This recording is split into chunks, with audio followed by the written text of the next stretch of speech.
Hello guys, pag-usapan lang natin ang breaking news. Ayon kasi sa balibalita, Diyos ko, hindi na nag-effort si James Reid sa bagong serye nila ni Catherine Bernardo. Wala na kasing char. Alam niyo naman siguro, si James Reid ay nakilala kasama umano si Ladine Lustre sa kanilang tambalan. At lalong-lalo na siyempre dahil nabuo din ang kanilang pagmamahalan. Siyempre ngayon, iwalay na sila. Na alam nyo naman siguro, ang usap-usapan, labanan ni na James Reid at Ladine Lustre sa kanilang teleserye. Yan kasi ang bulong-bulungan na sinasabi umano sa social media. Pero bakit nga naman kasi hindi todo effort itong si James? Siyempre alam niyo naman siguro, nagsalita si James at nagsalita rin si Catherine Bernardo. Siyempre tila tahimik umano si James Reid dahil nakikita umano niya na baka mahina na ang kanyang char.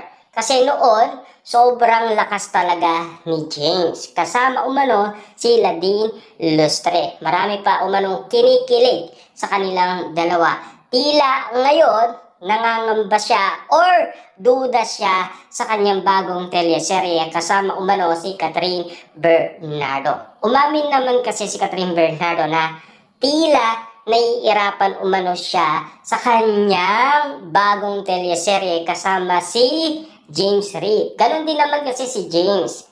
Kasi inamin niya na talagang naiirapan siya sa kanyang bagong teleserye. Parehas lang sila ni James Reid. Kaya nga naman kasi napapag-usapan na walang kabuhay-buhay ang bagong teleserye ni Catherine Bernardo at James Reid.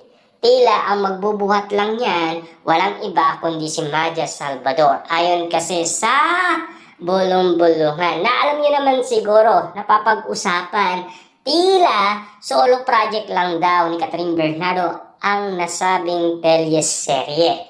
Na alam niyo naman siguro, sa nakitang poster kasi, sobrang laki ni Catherine Bernardo, pero ang liit ni James Reid at maliit din si Maja Salvador na tila parang kay Catherine Bernardo lang ang nasabing teleserye. Extra lang si James Reid at Maja Salvador para makatulong umano kay Catherine Bernardo. Hindi natin alam kung palabas lang ito para sa solo project umano ni Catherine Bernardo. Siyempre alam niyo naman siguro kapag solo project ni Catherine Bernardo, alam niyo naman siguro hindi mag-i-hit or hindi patok, 'di ba?